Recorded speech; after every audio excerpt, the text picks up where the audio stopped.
So this will be quite tough because the stage have a mixture of everything. We have fast, very, very fast parts. We have the vineyards also, and it's very tricky with hairpins. Day one dawned with the threat of rain in the air, but for the time being it remained dry. Championship leader Hänninen was first into action.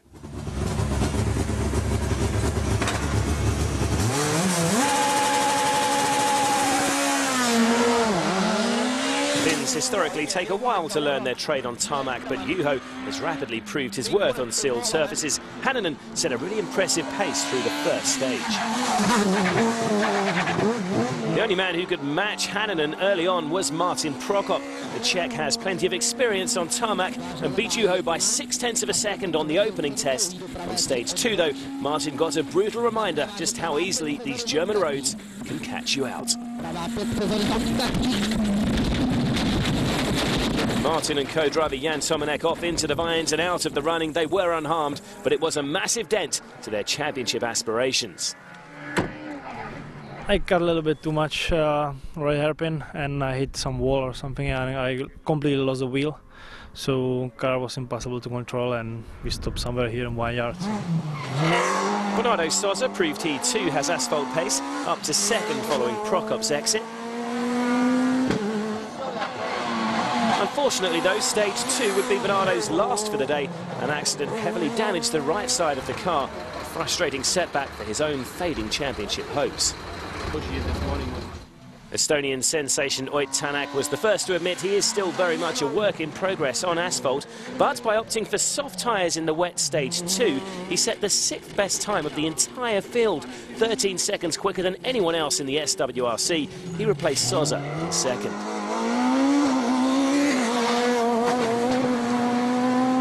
Up to third, meanwhile, was local crew Herman Gassner Jr. and Kathy Wustenhagen.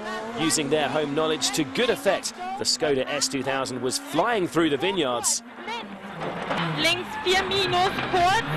Herman having his best run of the season so far on home soil. It had already been a bruising morning, but so far so good for Hänninen. Juho held a lead of over half a minute from Tänak after the opening loop. Further back, there had been an intriguing battle developing for fourth between local guest entry Felix Herbold and Nasser Al-Attiyah. The Qatari just about having the upper hand as the first day drew to a close. Up front, Hänninen was still leading the way. As the afternoon progressed, though, he was coming under increasing pressure from Tänak. And finally, the pressure would tell. Juho incredibly fortunate to survive this high-speed spin in stage 4. But worse was to come.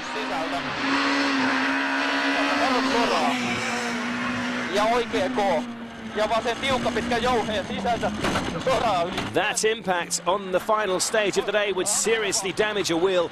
The Finn managed to limp to the finish line, but with rules stipulating all 4 wheels must be attached to the car on road sections, Hänninen was out for the day. Were you just caught out? It's quite tricky with those gravel corners without marking on the base nose where you have a gravel. Okay, I was a bit too fast over there and hit the concrete and lost the wheel, but stupid, of course. Always when you lose the wheel, it's a stupid mistake. Hänninen's exit would elevate his Skoda teammate Gassner Jr. up to a fine 2nd place on his home event. Herman made it through the corner that caught out Hänninen. Only to make exactly the same mistake a corner later with exactly the same result. 2 of the top 3 were out on the same stage and Gassner Jr. was devastated.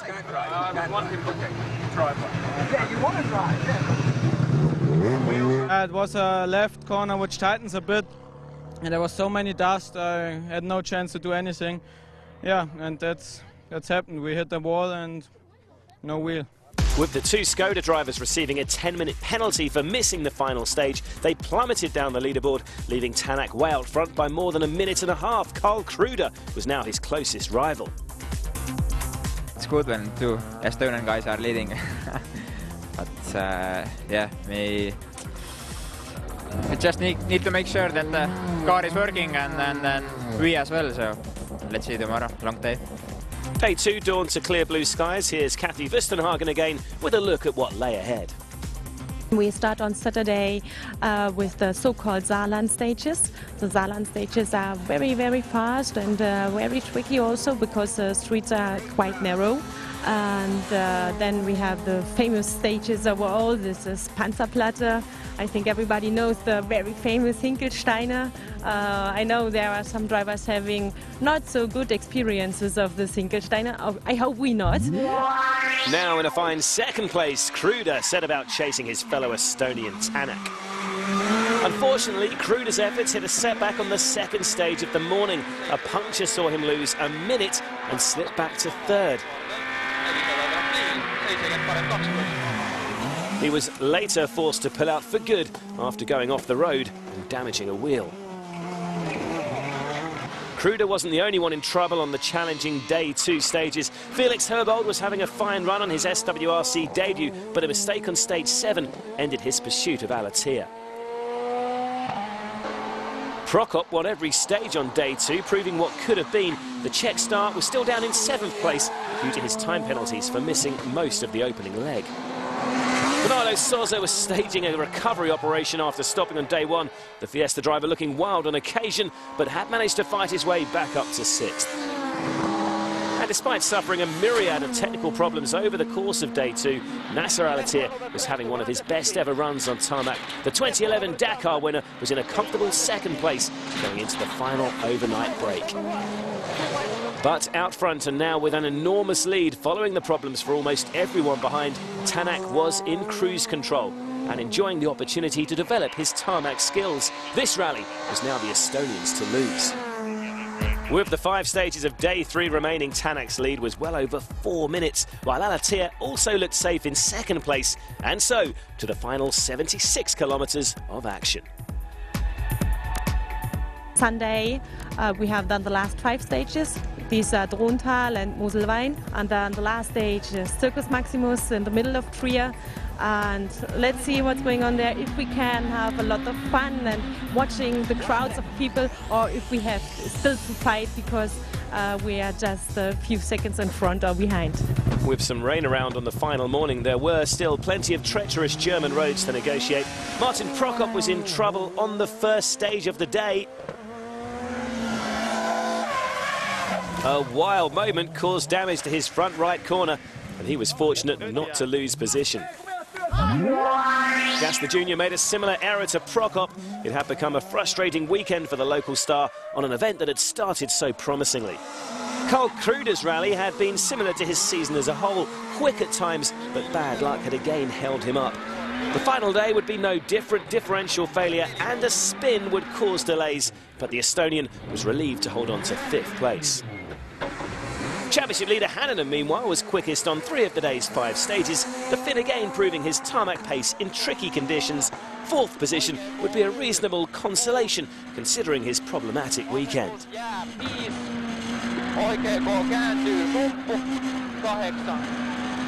3G Turan, meanwhile, had managed to stay out of trouble on the final 2 days. His reward, a 2nd podium finish of the season. Alatea had started the day over 4 minutes behind leader Tänak and 2.5 minutes clear of Turan, so holding station was a straightforward enough assignment. After a difficult start to the year, Nasser would be delighted to finish 2nd. Fantastic weekend, you know, and we finished 2nd in S2000. I'm really so happy about this. It was a very difficult rally for us.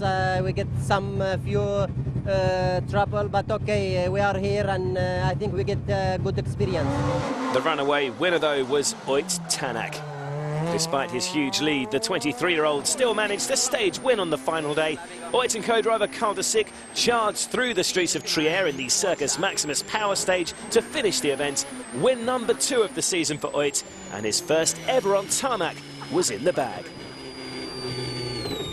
Yeah, it's been really good weekend. No mistakes from our side and no mistakes on the car, so it was really nice. Our first event with Super 2000 on tarmac, so for sure it's good to win.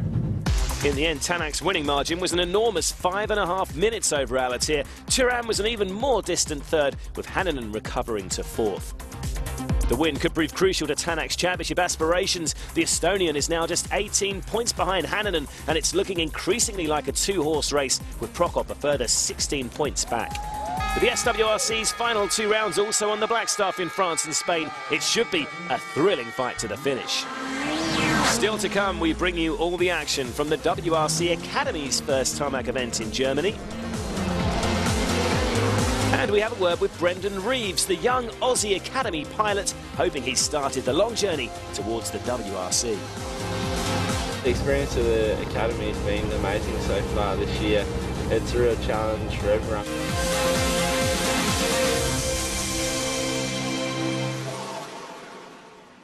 Welcome back to WRC Rally World. With Australia's most successful driver, Chris Atkinson, still searching for a way back into the sport's top level, there are at least 2 Aussies competing on the stages of the WRC Academy.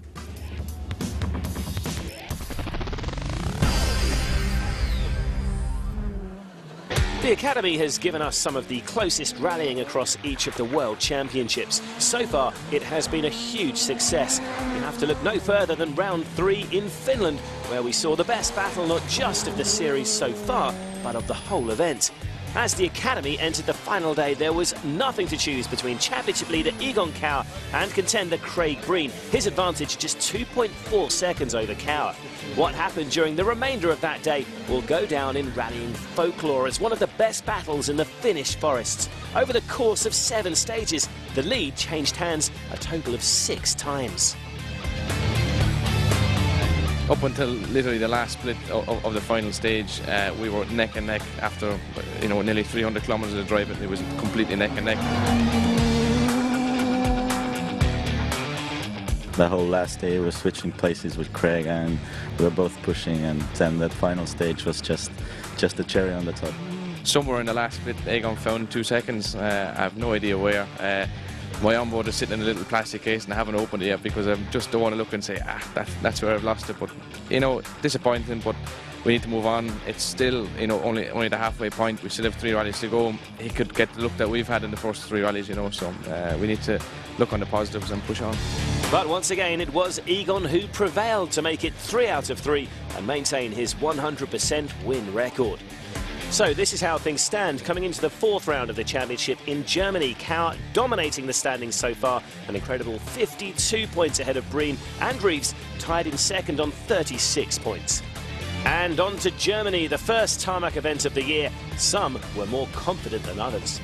There is a handful, more than a handful of tarmac experts here. Granola, Jan Chorny, Suarez, Lemes, you know, there's such a variety of good tarmac drivers, and obviously Alistair's grown up on the same roads that I've grown up on, so this is going to be the toughest one, I really think. Jere Lemes was not to be discounted either. He proved his pace on tarmac in last year's JWRC, but what of championship leader Egon Kauer? It would be nice to leave Germany maintaining the 100% win record. I'm sure it would be good, but I think we should be a little bit more realistic here and just not to get over our heads and do what we need to do. Straight into the action, and for 2nd place in the championships, Brendan Reeves. The action came early on.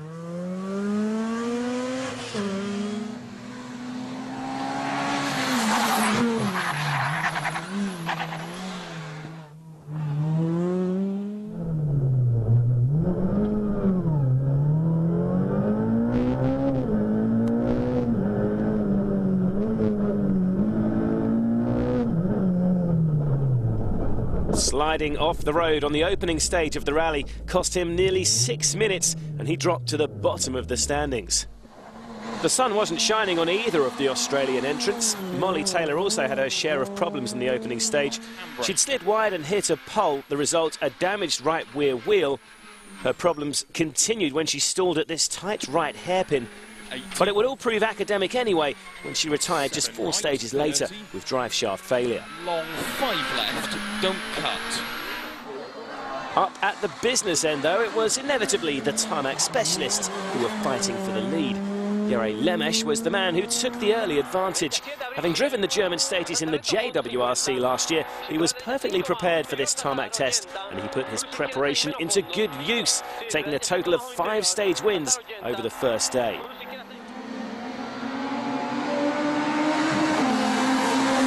But after the heartbreak of Finland, Pirelli star driver Craig Breen was not about to let Lemesh run away with it. Despite taking just one stage win,